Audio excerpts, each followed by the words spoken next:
달빛 아래 사연 한수 채널 구독자 여러분, 오늘도 시청해주셔서 감사합니다. 행복하고 즐거운 시간 되시길 바라며 오늘의 사연 시작하겠습니다. 비가 흩뿌리는 군 기념식장 입구에서 70대 최말순이 서 있었습니다. 헐렁한 누런 바지는 세월의 때가 묻어 군데군데 얼룩져 있었고 무릎 부분은 계속 쪼그려 앉아서 일하느라 완전히 늘어나 버렸어요. 허리춤에는 고무줄이 늘어져서 바지가 자꾸 아래로 내려가려 했고 그럴 때마다 말수는 허둥지둥 올려야 했죠.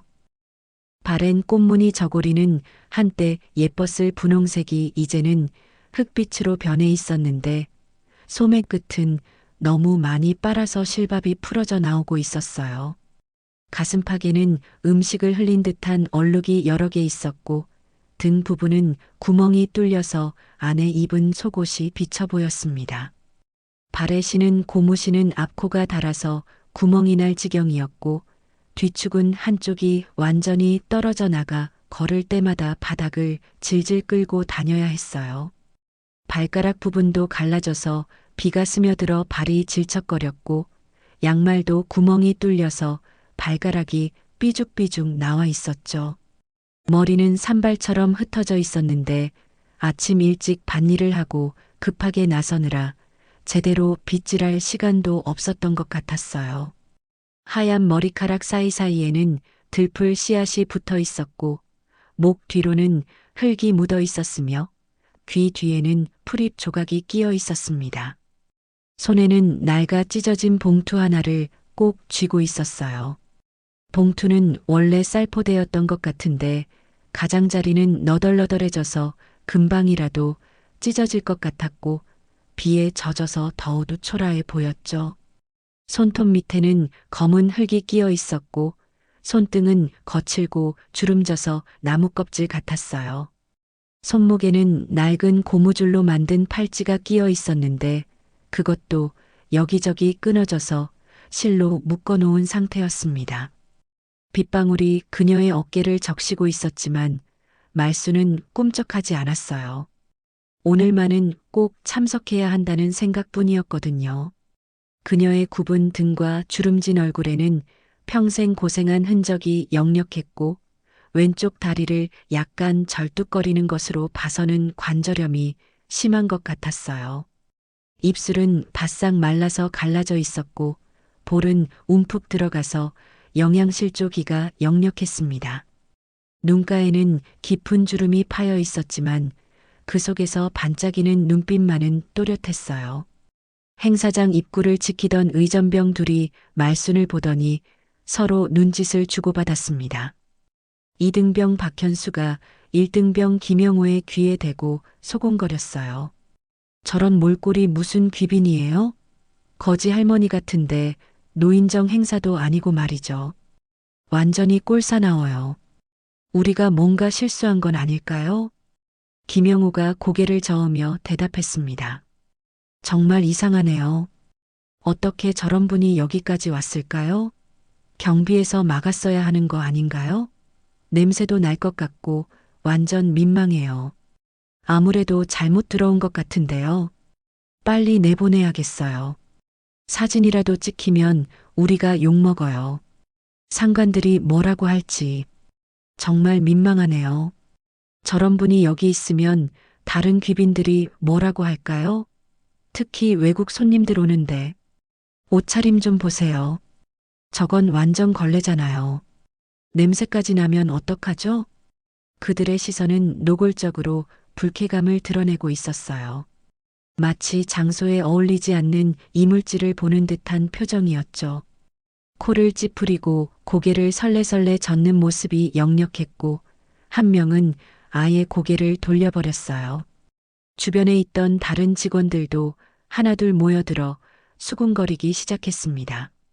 말수는 그런 시선들을 느끼며 더욱 몸을 움츠렸어요. 평생 시골에서 살아온 그녀에게 이런 시선은 낯설고 아팠거든요. 가슴이 답답해지고 숨이 가빠왔으며 어깨가 자꾸 떨렸습니다. 그때 장미라 대령이 씩씩거리며 다가왔습니다. 반듯한 군복에 번쩍이는 계급장, 완벽하게 빗어넘긴 머리까지, 구두도 반짝반짝 윤이 나고 손톱도 깔끔하게 다듬어져 있었어요. 얼굴에는 화장도 완벽하게 되어 있었고 목에는 진주 목걸이까지 걸고 있었죠. 귀에는 다이아몬드 귀걸이가 반짝였고 손목에는 비싼 시계를 차고 있었어요. 말순과는 천지 차이의 모습이었습니다. 장미라는 말순을 위아래로 훑어보더니 역겨운 표정을 지으며 냉소를 띤 목소리로 말했어요. 시골 촌년 주제에 감히 귀빈석이라고요? 이게 바로 나라 행사를 농락하는 겁니다. 자리를 더럽히기 전에 일반석으로 보내세요. 아니, 일반석도 아까워요. 아예 나가시는 게 좋겠어요. 이런 분이 여기 계시면 안 됩니다. 주변에 모여든 사람들이 킥킥대며 웃기 시작했어요. 양복을 차려입은 중년 남성 김 부장이 코를 킁킁거리며 혀를 찼습니다. 냄새날 것 같아요. 비 오는 날 흙 묻히고 온 거 아닌가요? 농사일 하다가 온 것 같은데 손도 안 씻고 왔네요. 정말 비상식적이에요. 한 여성 공무원이 손으로 코를 막으며 고개를 저었어요. 정말 창피하네요. 저런 분이 어떻게 여기까지 왔을까요? 보안 검색은 제대로 한 건가요? 혹시 정신이 이상한 분 아닌가요? 치매 걸린 것 같기도 하고. 스폰서 기업 임원인 박상무가 인상을 찌푸리며 말했습니다. 가난한 티가 역력하네요. 옷차림 좀 보세요. 저건 거의 걸레 수준인데요. 쓰레기통에서 주워온 것 같아요. 정말 보기 민망해요. 또 다른 여성이 고개를 설레설레 저었어요.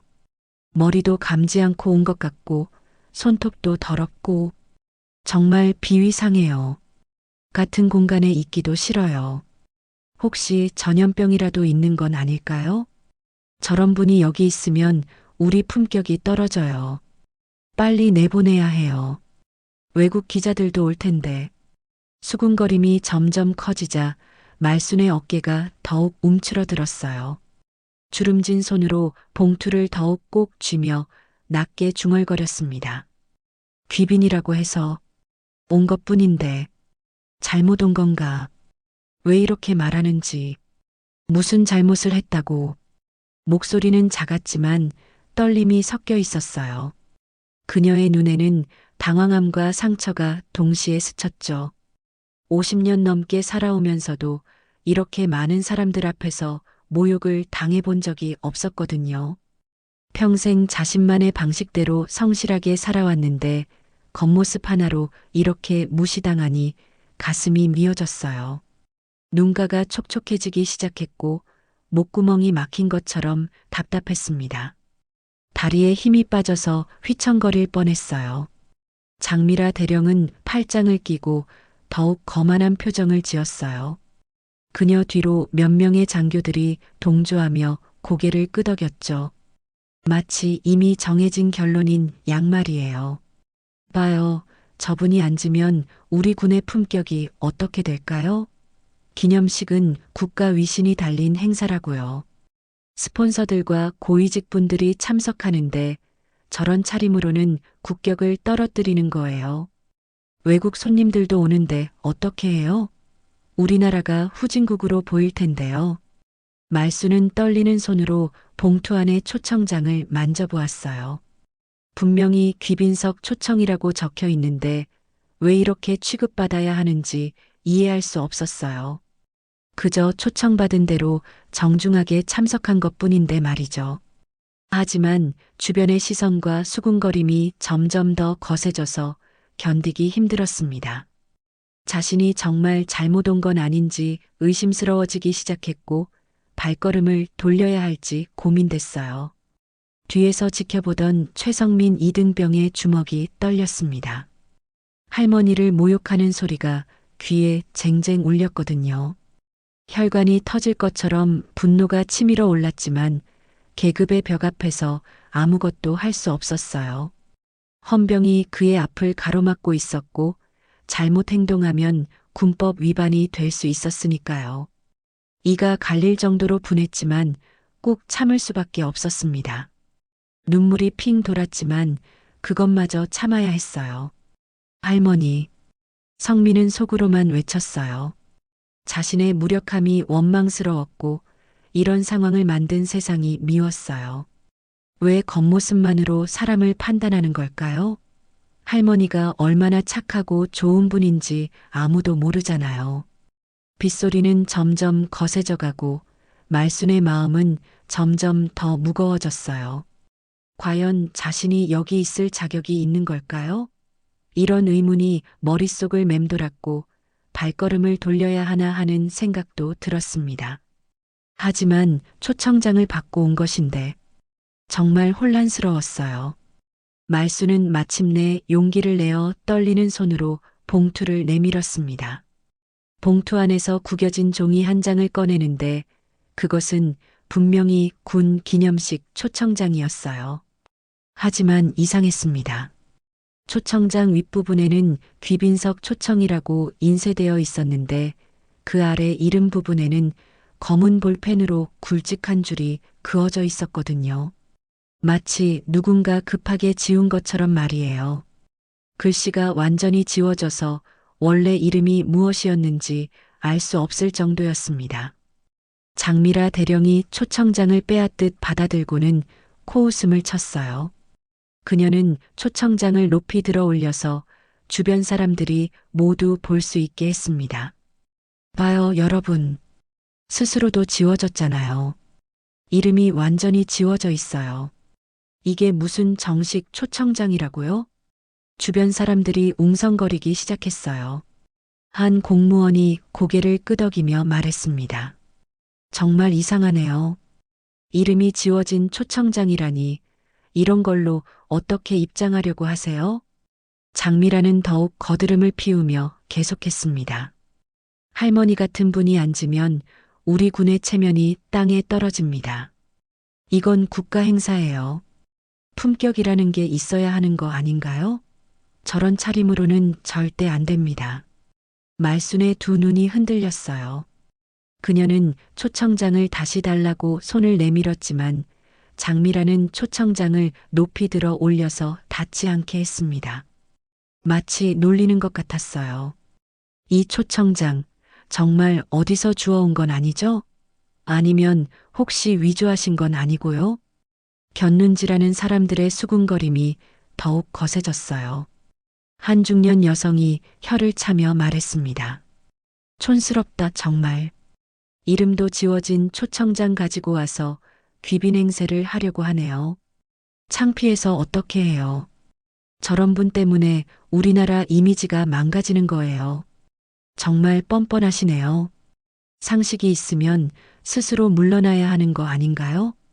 말수는 점점 위축되어 갔어요. 자신이 정말 잘못 온 건 아닌지, 누군가의 장난에 속은 건 아닌지 의심스러워지기 시작했습니다. 하지만 분명히 며칠 전에 누군가 집으로 와서 이 초청장을 주었거든요. 그때는 이름도 분명히 적혀 있었는데 뒤에서 지켜보던 최성민 이등병의 눈에 분노와 눈물이 동시에 고였어요. 할머니가 모욕당하는 모습을 보니 가슴이 찢어질 것 같았습니다. 그는 앞으로 나서려고 했지만 헌병이 즉시 가로막았어요. 조용히 해. 규정 위반이야. 내가 나서면 더 큰 문제가 될 수 있어. 헌병의 말에 성민은 주먹을 꽉 움켜쥐었지만 한 발짝도 나아갈 수 없었어요. 군대의 엄격한 계급제도 앞에서는 손자도 할머니를 지킬 수 없었습니다. 그저 지켜볼 수밖에 없다는 현실이 너무 원망스러웠어요. 장미라는 초청장을 흔들며 더욱 목소리를 높였습니다. 보세요. 이런 식으로 행사장에 무단 침입하는 분들 때문에 우리가 얼마나 고생하는지 아세요?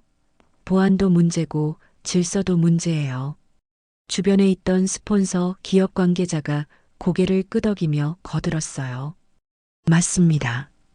우리가 후원금을 내고 참석하는 건데 이런 분들과 같은 자리에 앉아야 한다는 게 말이 되나요? 또 다른 사람이 목소리를 높였습니다. 이런 게 바로 행정착오 아닌가요? 애초에 이런 일이 생기지 않게 관리를 제대로 해야죠. 말수는 떨리는 목소리로 말했어요. 저, 저는 정말 초청받고 온 거예요. 며칠 전에 누군가 집으로 와서 하지만 그녀의 말은 주변의 웅성거림에 묻혀버렸습니다. 아무도 그녀의 말에 귀 기울이지 않았어요. 오히려 더욱 의심스러운 눈초리로 바라볼 뿐이었죠. 장미라가 비웃으며 말했습니다. 그럼 누가 왔다는 거예요? 이름도 기억 안 나세요? 정말 이상하네요. 말수는 당황해서 대답하지 못했어요. 정말로 그날 온 사람의 이름을 정확히 기억하지 못했거든요. 나이가 들어서 기억력이 예전 같지 않았고 갑작스러운 일이라 당황해서 제대로 물어보지도 못했었어요. 그때 행사 진행 요원이 다가와서 말했습니다. 죄송합니다만 입장 시간이 다 되어 갑니다. 빨리 정리해 주세요. 장미라는 이 기회를 놓치지 않고 단호하게 말했어요. 자, 이제 결정하셔야 해요. 일반석으로 가시든지 아니면 집으로 돌아가시든지. 더 이상 시간을 끌 수는 없어요. 말순의 어깨가 더욱 떨어졌어요. 그녀는 초청장을 다시 받고 싶어서 손을 내밀었지만 장미라는 초청장을 자신의 가방에 넣어버렸습니다. 이건 조사가 필요할 것 같네요. 누가 이런 걸 만들어서 배포했는지 알아봐야겠어요. 주변 사람들의 시선이 더욱 차가워졌고 말수는 이제 정말로 견딜 수 없을 것 같았어요. 자신이 여기 있는 것 자체가 실수였던 것 같다는 생각이 들기 시작했습니다. 하지만 그녀의 마음 한구석에는 여전히 의문이 남아 있었어요. 분명히 누군가 와서 초청장을 주었는데 그게 모두 거짓말이었을까요? 최성민은 주먹을 쥔 채로 이를 악물었어요. 할머니의 초라한 모습과 주변 사람들의 냉대가 너무 견디기 힘들었습니다. 하지만 지금 당장은 아무것도 할 수 없다는 현실이 그를 더욱 괴롭혔어요. 행사가 지연되자 귀빈석 앞줄에 앉아있던 장성들이 하나둘 웅성거리기 시작했습니다. 그들은 모두 별을 단 고위 장성들이었는데 특이하게도 모두 형제였어요.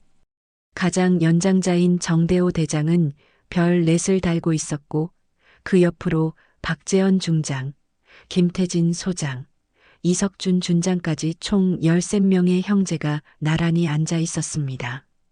이들은 모두 가난한 농촌에서 태어나 군인이 되어 출세한 입지전적인 인물들이었죠. 정대호 대장이 뒤쪽에서 벌어지는 소동을 보더니 인상을 찌푸렸어요. 그는 부하에게 손짓을 해서 상황을 알아보라고 했습니다. 잠시 후 부하가 돌아와서 귓속말로 보고했어요. 대장님, 귀빈석에 앉으려는 노인 한 분이 계신데 초청장에 이름이 지워져 있다고 해서 문제가 되고 있습니다. 정대호는 고개를 끄덕이더니 일어났어요. 그의 움직임을 본 다른 형제들도 모두 자리에서 일어났습니다. 13명의 장성이 동시에 일어나자 주변이 순간 숙연해졌어요. 명단 확인을 요구합니다. 정대호의 목소리는 낮지만 위험이 있었어요. 행사 담당자가 급히 달려와서 전자명단을 가져왔습니다. 하지만 전자명단에는 해당 이름이 없었어요. 그러자 정대호가 다시 말했습니다. 종이 명단도 가져오세요. 종이 명단을 확인해 보니 거기에는 분명히 한 이름이 적혀 있었는데 검은 볼펜으로 굵게 줄이 그어져 있었어요. 글씨가 완전히 지워져서 원래 이름을 알아볼 수 없을 정도였습니다. 정대호의 눈이 날카로워졌어요. 누가 언제 지운 겁니까? 장미라 대령이 태연하게 앞으로 나서며 대답했습니다. 대장님, 그건 스폰서 자리로 교체한 겁니다. 늘 있어온 관례죠. 후원금을 많이 낸 기업체 임원들을 우선적으로 모시는 게 당연한 거 아닌가요? 장미라의 말에 몇몇 스폰서 관계자들이 고개를 끄덕였어요. 하지만 둘째인 박재현 중장이 날카롭게 반박했습니다. 관례로 사람을 지우진 않습니다. 특히 이미 발송된 초청장의 명단을 임의로 변경하는 것은 명백한 절차 위반이에요.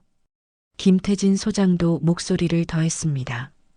게다가 이런 중요한 변경 사항을 우리에게 보고하지 않은 것도 문제입니다. 누구 허가로 이런 일을 했습니까? 장미라는 당황하기 시작했지만 여전히 거만한 태도를 유지했어요. 그건 행사 효율성을 위해서 스폰서십이 중요하다고 판단해서. 이석준 준장이 차분하지만 단호한 목소리로 물었습니다. 그럼 원래 이 자리에 앉을 예정이었던 분은 누구였습니까? 왜 그분의 이름을 지웠습니까? 그건 별로 중요하지 않은 분이었고. 장미라의 대답이 점점 애매해지자 정대호가 직접 말순에게 다가갔어요. 그는 말순 앞에 서서 정중하게 말했습니다. 할머니, 성함이 어떻게 되십니까? 말순은 당황해하며 작은 목소리로 대답했어요. 최말순입니다. 정대호는 그 이름을 듣더니 잠시 멈칫했어요. 어디서 들어본 것 같은 이름이었거든요. 하지만 정확히 기억나지는 않았습니다. 할머니께서는 어떤 연유로 이곳에 초청받으셨나요? 잘 모르겠어요. 며칠 전에 누군가 와서 이 종이를 주면서 꼭 오라고 했어요. 중요한 일이라고. 말순의 목소리는 점점 작아졌어요. 이렇게 많은 높은 분들 앞에서 말하는 게 너무 부담스러웠거든요. 장미라가 끼어들었습니다. 보세요, 대장님. 그분도 정확히 모르신다고 하잖아요. 아마 실수로 잘못 배달된 것 같은데요. 하지만 정대호는 장미라의 말을 무시하고 계속 말순에게 물었어요. 할머니, 혹시 군과 관련된 어떤 일을 하신 적이 있으신가요? 아니면 군인 가족이시거나. 저는 그냥 시골에서 살았어요. 특별한 일은 없었고. 다만, 말순이 말을 멈추자 정대호가 격려하듯 말했습니다. 편하게 말씀하세요. 다만, 옛날에 동네에 굶는 아이들이 있으면 밥을 해주곤 했어요. 그게 전부예요. 이 말을 들은 형제 장성들의 눈빛이 순간 변했어요. 어딘가 낯익은 이야기였거든요. 하지만 아직은 확실하지 않았습니다. 장미라가 다시 끼어들며 말했어요. 그런 개인적인 이야기로 국가 행사에 참석할 이유는 되지 않죠. 시간도 늦어지고 있으니 빨리 정리했으면 좋겠는데요. 정대호는 장미라를 날카롭게 쳐다보더니 말했습니다. 대령, 당신이 너무 성급하게 판단하는 것 같은데요. 정확한 경위를 파악하기 전까지는 어떤 결정도 내리지 마세요. 장미라의 얼굴이 붉어졌어요. 이렇게 많은 사람들 앞에서 질책당하는 게 자존심이 상했거든요. 하지만 대장님, 규정이라는 게 있지 않습니까? 이런 식으로 예외를 만들면. 규정을 말씀하시는군요. 정대호의 목소리가 더욱 차가워졌어요.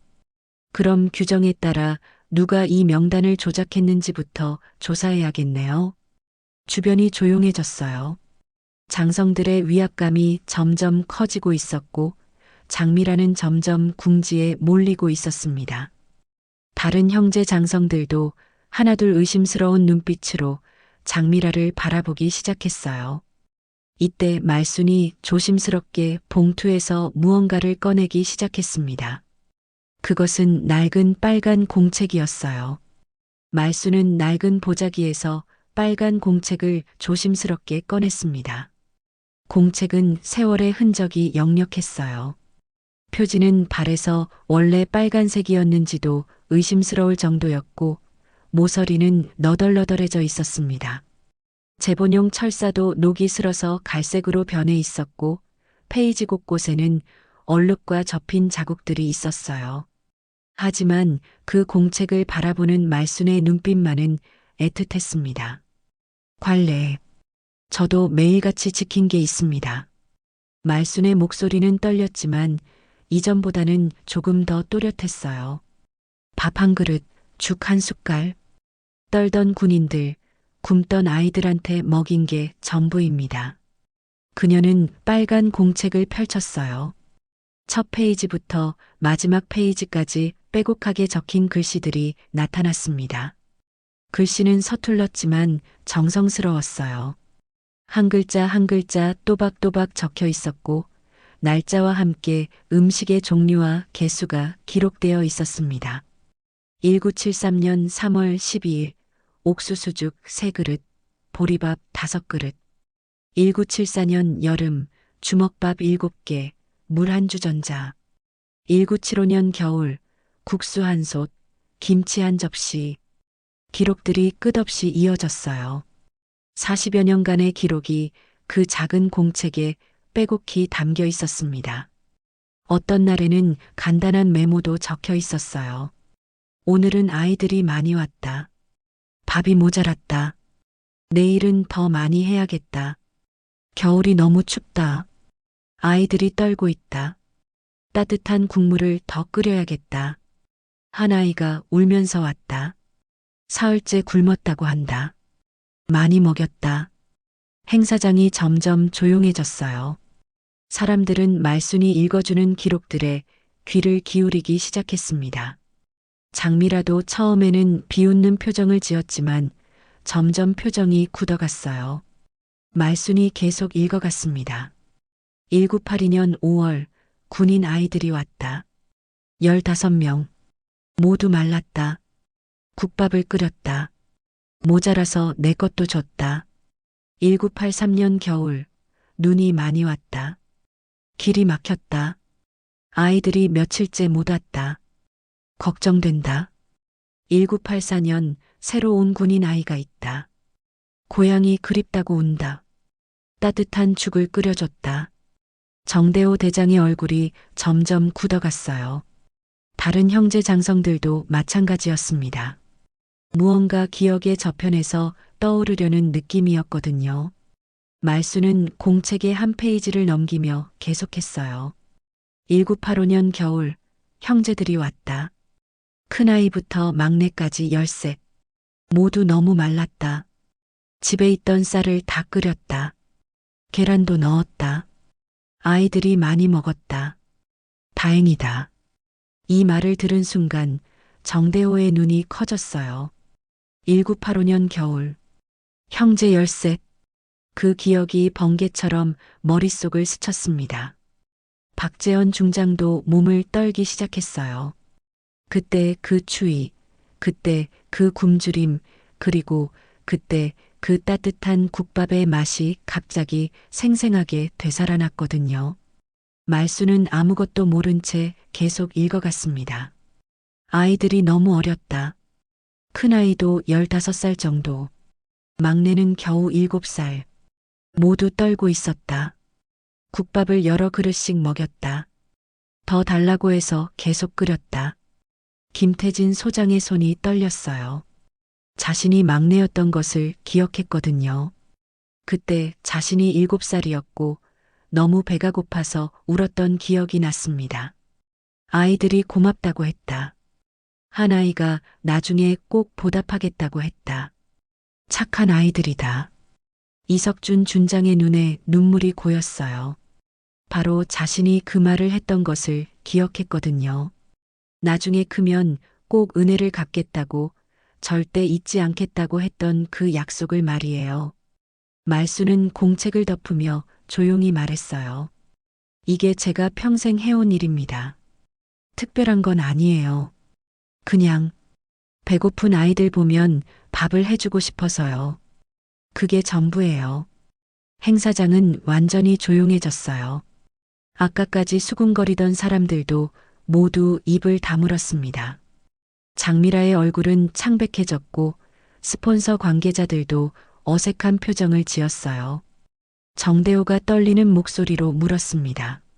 할머니, 혹시 그때 1985년 겨울에 형제 13이 왔을 때를 기억하세요? 말순이 고개를 끄덕였어요. 기억하죠. 어떻게 잊어요. 너무 어린 아이들이었는데 혼자서 떠돌아다니고 있더라고요. 부모님이 안 계신다고 하길래. 그 아이들이. 정대호의 목소리가 더욱 떨렸어요. 그 아이들이 바로 저희들입니다. 말순의 눈이 커졌어요. 그리고 정대호를 자세히 바라보기 시작했습니다. 주름진 얼굴, 하얀 머리, 하지만 그 눈빛만은 여전히 어딘가 익숙했어요. 혹시 그때 그 큰아이가. 네, 맞습니다. 정대호의 눈에서 눈물이 흘러내렸어요. 저희가 바로 그때 할머니께서 살려주신 그 아이들입니다. 행사장에 있던 모든 사람들이 숨을 죽였어요. 이런 극적인 재회를 목격하게 될 줄은 아무도 예상하지 못했거든요. 별 넷, 별 셋, 별 셋, 별 둘, 별 하나까지. 총 13세 형제 장성들이 동시에 숨을 고른 순간이었습니다. 그들의 눈에 익고 있던 기억이 번개처럼 스쳤어요. 가난했던 어린 시절, 부모를 잃고 떠돌던 그 춥고 배고픈 날들이 한순간에 되살아났습니다. 정대호 대장이 가장 먼저 기억을 되살렸어요. 1985년 겨울, 그 해는 유난히 추웠습니다. 부모님을 잃고 막내 동생까지 돌봐야 했던 15살의 그는 동생들과 함께 이 마을, 저 마을을 떠돌아다녔어요. 어떤 집에서는 쫓겨나고 어떤 곳에서는 욕을 먹기도 했죠. 하지만 그날 그 작은 국수집에서는 달랐습니다. 아이고, 얘들아. 어디서 왔니? 추워 죽겠구나. 따뜻한 목소리로 맞아준 그 여인의 얼굴이 선명하게 떠올랐어요. 바로 지금 앞에 서 있는 최말순이었습니다. 박재원 중장도 눈을 감으며 그날을 떠올렸어요.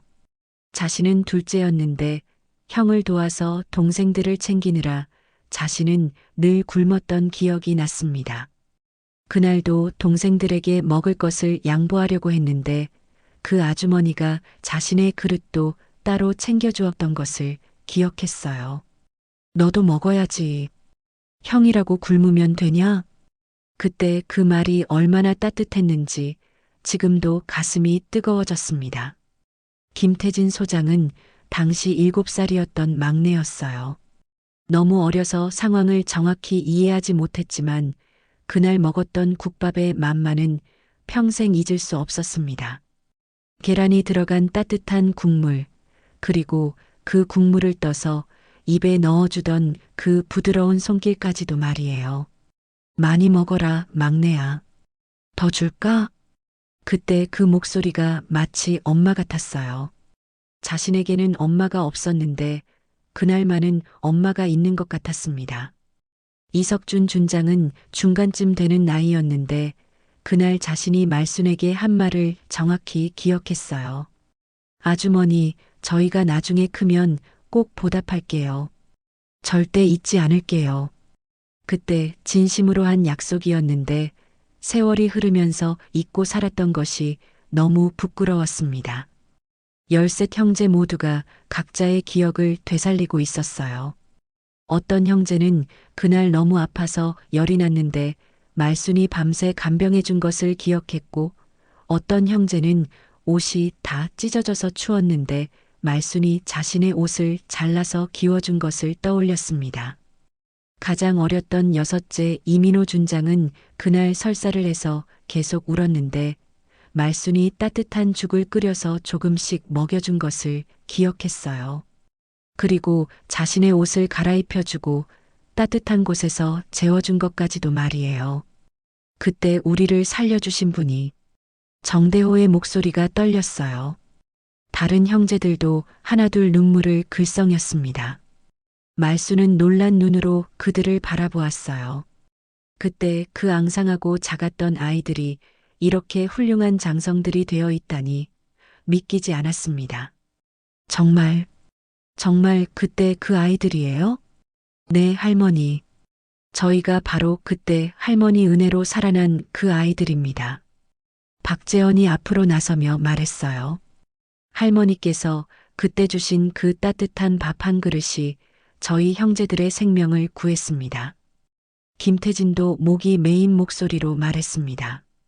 그날 밤 할머니 집에서 자지 못했다면 저희는 얼어 죽었을 거예요. 특히 막내들은. 이석준이 무릎을 꿇으며 말했어요. 할머니, 그때 제가 한 약속 기억하세요? 나중에 꼭 보답하겠다고 했던 그 약속. 이제서야 지킬 수 있을 것 같습니다. 말순의 눈에서 눈물이 흘러내렸어요. 그때 그 작고 앙상했던 아이들이 이렇게 훌륭하게 자란 것이 너무 기뻤거든요.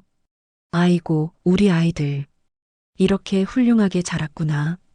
주변에서 지켜보던 사람들도 모두 숙연해졌어요. 아까까지 말순을 무시하고 모욕했던 사람들은 부끄러워서 고개를 들 수 없었습니다. 장미라 대령의 얼굴은 창백해졌어요. 자신이 얼마나 큰 실수를 했는지 깨달았거든요. 국가 유공자보다 더 소중한 분을 모욕한 것이었습니다.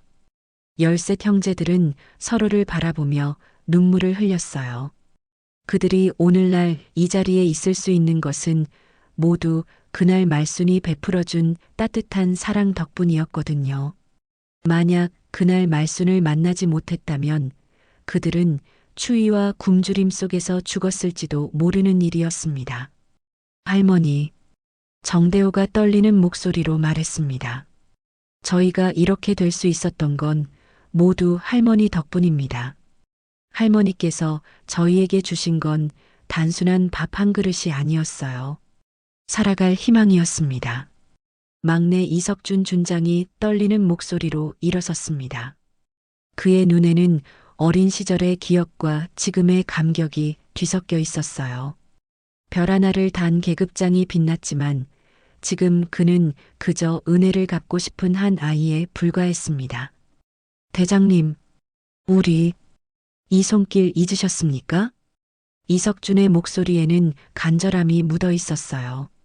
눈물 흘리며 국밥을 받아 먹던 그 시절의 은혜를 어떻게 잊을 수 있겠습니까? 그의 말에 둘째 김태진 소장이 목소리를 더했습니다.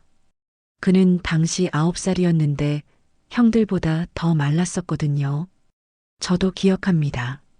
서리빨 같은 겨울날 할머니께서 주신 죽 그릇 덕분에 살아남았던 거리요. 그때 할머니가 아니었다면 김태진의 목소리가 떨렸어요. 당시 자신은 폐렴에 걸려서 죽을 뻔했는데 말순이 며칠 동안 간병해 주었던 것을 기억했습니다. 따뜻한 죽을 떠먹여주고 등을 문질러주고 열이 날 때는 찬 수건으로 이마를 닦아주었던 그 손길을 잊을 수 없었어요. 셋째 박정호 소장도 일어서며 말했습니다. 할머니, 그때 저는 다리를 다쳐서 절뚝거렸는데 할머니께서 약초를 캐다가 발라주셨죠. 그리고 나을 때까지 계속 보살펴 주셨고요. 넷째 최영수 준장이 눈물을 글썽이며 말했어요. 저는 그때 너무 부끄러워서 밥을 못 먹겠다고 했는데 할머니께서 괜찮다고 배고프면 언제든 오라고 하셨죠. 그 말 한마디가 얼마나 큰 위로가 되었는지. 다섯째 정민석 준장도 목이 메었습니다. 할머니는 저희가 떠날 때 주먹밥까지 만들어 주셨어요. 길에서 배고프면 먹으라고 하시면서 그때 할머니 마음이 얼마나 아프셨을까요? 여섯째부터 12째까지의 형제들도 하나씩 일어서며 자신들의 기억을 털어놓기 시작했어요.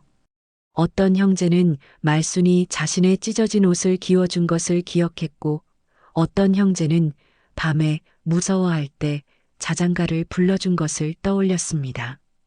마침내 맏형 정대호 대장이 울먹이며 일어섰어요. 그의 목소리는 위험 있는 장성의 것이 아니라 감사한 마음을 담은 한 아이의 것이었습니다. 맞습니다.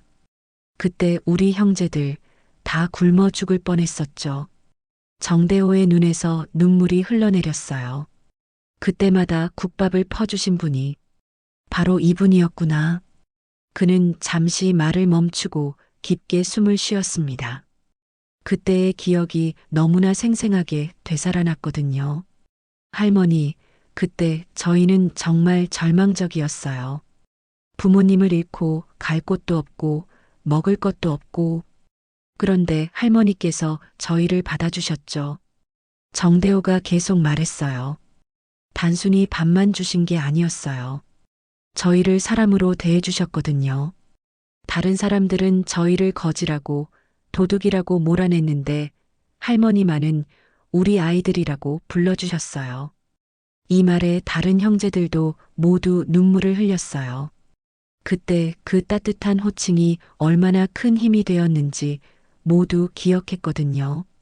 13세 형제 모두가 자리에서 일어나 말순을 바라보았습니다.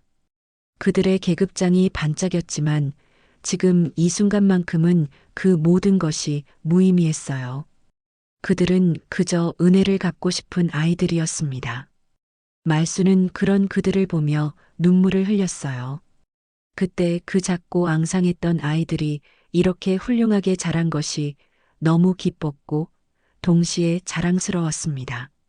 아이고, 우리 아이들 정말 잘 자랐구나. 말순의 목소리는 떨렸지만 따뜻했어요. 마치 어머니가 자식들을 보는 것 같은 눈빛이었습니다. 행사장에 있던 모든 사람들이 이 광경을 숨죽이며 지켜보았어요. 아까까지 말순을 무시하고 비웃었던 사람들은 부끄러움에 고개를 들 수 없었습니다. 특히 장미라 대령은 얼굴이 새파랗게 질렸어요. 정대호가 다른 형제들을 바라보며 말했습니다. 형제들, 우리가 오늘 여기서 이분을 다시 만난 건 우연이 아닙니다. 하늘이 우리에게 은혜를 갚을 기회를 주신 거예요. 다른 형제들이 모두 고개를 끄덕였어요. 그들의 눈에는 결의가 담겨 있었습니다. 박재현 중장이 앞으로 나서며 말했습니다.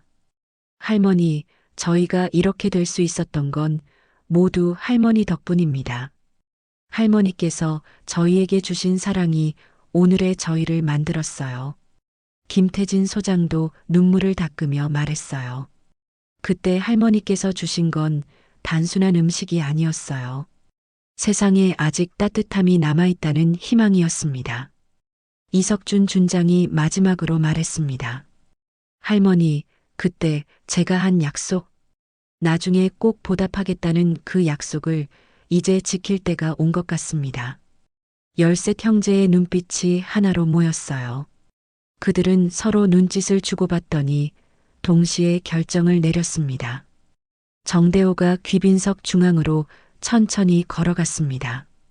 그의 발걸음은 무거웠지만 확고했어요.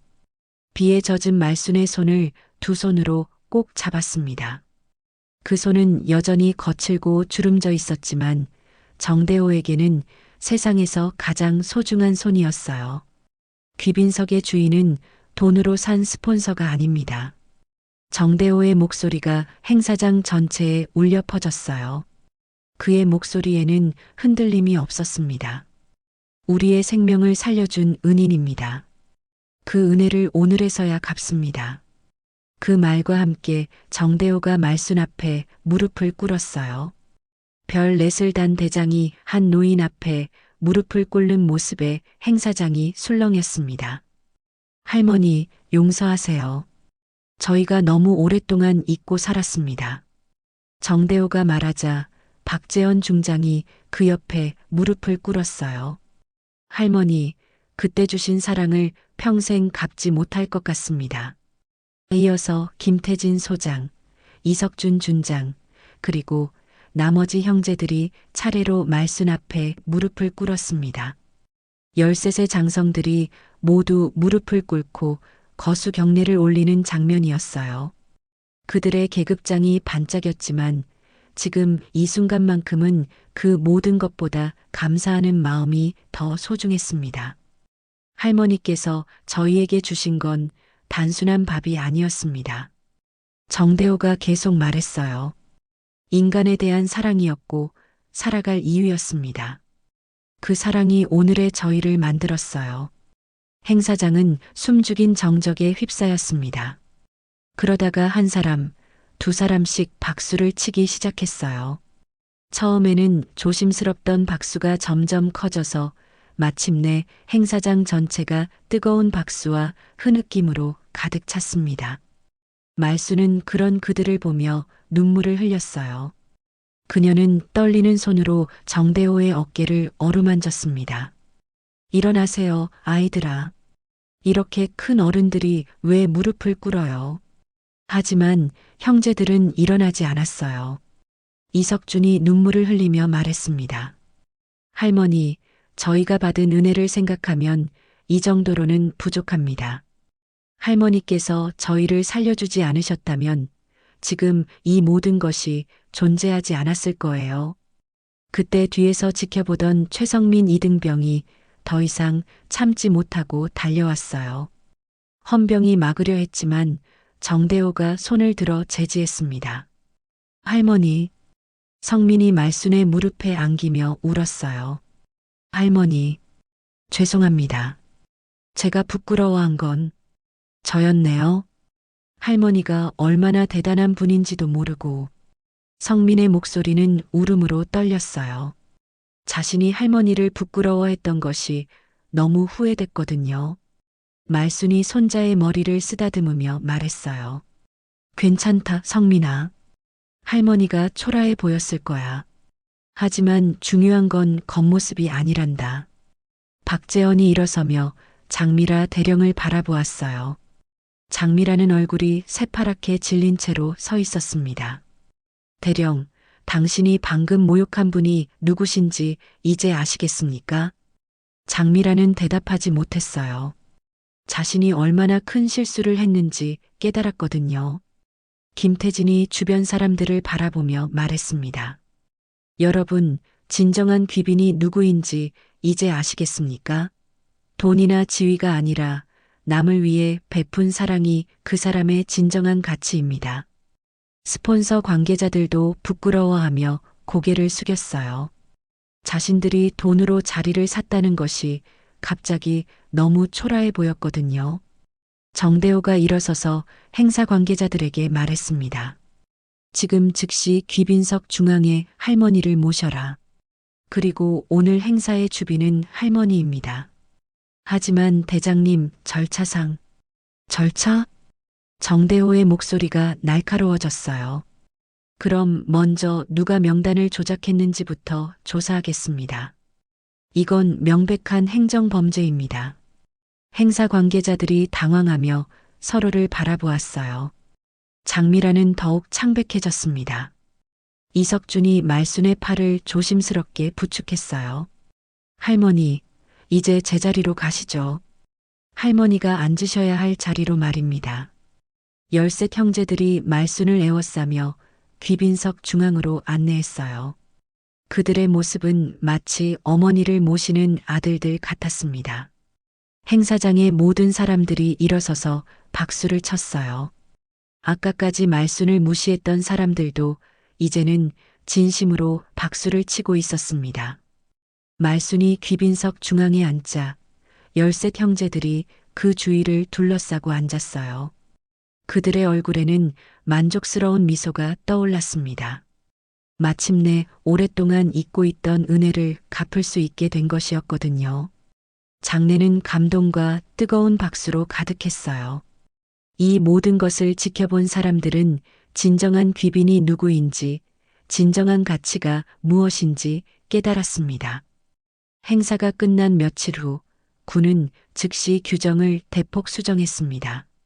정대호 대장의 강력한 건의로 자리 판매를 완전히 금지하고 장병 가족 예우를 대폭 강화하는 조치가 내려진 것이었어요. 장미라 대령은 직위 해제되었고 행사 운영 관련자들도 문책을 받았습니다. 무엇보다 중요한 것은 앞으로 이런 일이 다시는 일어나지 않도록 하는 것이었거든요. 며칠 뒤 이른 아침, 시골집 허름한 부엌에서는 따뜻한 연기가 모락모락 피어오르고 있었어요. 벽에는 그날 찢겼던 초청장이 정성스럽게 수선되어 곱게 붙어 있었고 그 옆에는 빨간 공책이 활짝 펼쳐져 있었습니다. 공책의 마지막 페이지에는 새로운 기록이 추가되어 있었어요. 2025년 8월 우리 아이들을 다시 만났다. 모두 훌륭하게 자랐다. 감사하다. 말순이 가스레인지 앞에서 국수를 삶고 있었습니다. 그녀의 움직임은 여전히 느렸지만 얼굴에는 만족스러운 미소가 가득했어요. 최성민과 그의 아내 윤금자가 나란히 앉아서 상을 차리고 있었습니다. 할머니, 제가 도와드릴게요. 성민이 일어서려 하자 말순이 손을 저었어요. 괜찮다, 성민아. 할머니가 직접 하고 싶어서 그래. 그때 대문을 두드리는 소리가 들렸어요. 성민이 나가보니 정대호를 비롯한 13 형제 장성들이 모두 평복 차림으로 서 있었습니다. 그들의 손에는 각자 준비한 선물들이 들려 있었어요. 어서 오세요. 성민이 반갑게 맞으며 문을 활짝 열었어요. 형제들이 하나씩 들어오는데 모두 조심스러운 모습이었습니다. 마치 어릴 적 처음 이 집에 왔을 때처럼 말이에요. 할머니, 저희가 왔습니다. 정대호가 공손하게 인사했어요.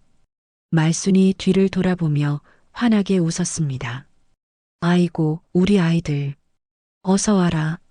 마침 국수를 삶고 있었는데 잘 됐네. 형제들이 하나씩 방에 들어와 앉았어요. 좁은 방에 13명이 앉으니 비좁았지만 그 누구도 불편해하지 않았습니다. 오히려 옛날 그 시절의 따뜻함이 되살아나는 것 같았어요. 말순이 정성스럽게 끓인 국수를 한 그릇씩 나누어 주었어요. 김치와 함께 담백한 국수였지만 형제들에게는 세상에서 가장 맛있는 음식이었습니다. 박재원이 국수를 한 젓가락 먹더니 눈물을 글썽였어요. 할머니, 이 맛. 정말 그때 그 맛 그대로네요. 김태진도 고개를 끄덕이며 말했습니다. 네, 정말 그래요. 어떻게 이렇게 똑같을 수가 있어요? 말순이 웃으며 대답했어요. 그야 같은 마음으로 끓였으니까 그렇지. 우리 아이들 생각하면서 끓인 국수니까. 이석준이 국수 그릇을 들고 말했습니다. 할머니, 저희가 지금까지 수많은 좋은 음식을 먹어봤지만 할머니가 해주신 음식만큼 맛있는 건 없었어요. 그건 배가 고팠기 때문이야. 말순이 겸손하게 말하자 정대호가 고개를 저었어요. 아닙니다, 할머니. 사랑이 들어간 음식이라서 그래요.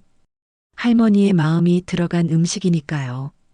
형제들이 국수를 먹으며 하나씩 자신들의 근황을 이야기했어요.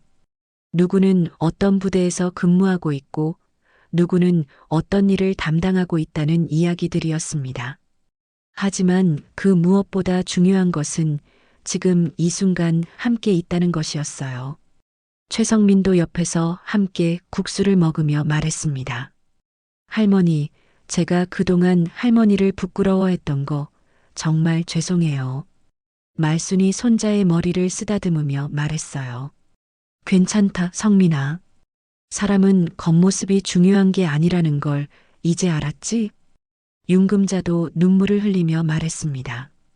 할머니, 제가 할머니를 제대로 몰라봤어요. 앞으로는 할머니를 정말 잘 모실게요. 이때 이석준이 조심스럽게 말했어요. 할머니, 저희가 할머니께 뭔가 해드릴 수 있는 일은 없을까요? 집도 고쳐드리고 생활도 편하게 해드리고 싶은데요. 하지만 말순이 고개를 저었습니다. 아니야, 아이들아. 할머니는 지금이 좋아. 이렇게 가끔 와서 밥 먹고 이야기하고 그거면 충분해. 정대호가 말했어요. 그럼 저희가 자주 와도 될까요? 할머니 음식이 그리울 때마다요? 당연하지. 언제든 와라. 할머니가 맛있는 거 해줄게. 말순의 얼굴에 환한 미소가 떠올랐어요. 형제들이 밥을 다 먹고 나서도 쉽게 일어나지 못했어요. 이 따뜻한 순간이 계속되었으면 했거든요. 박재원이 마지막으로 말했습니다. 할머니, 그때 할머니께서 주신 한 그릇이 저희를 살렸습니다. 정말 감사합니다. 말순이 그들을 바라보며 주름진 얼굴로 미소를 지었어요. 사람은 밥으로 사는 게 아니요. 마음으로 사는 게지. 그 말과 함께 따뜻한 오후 햇살이 창문을 통해 들어와 그들 모두를 감쌌습니다. 진정한 사랑과 감사가 무엇인지 보여주는 아름다운 순간이었어요.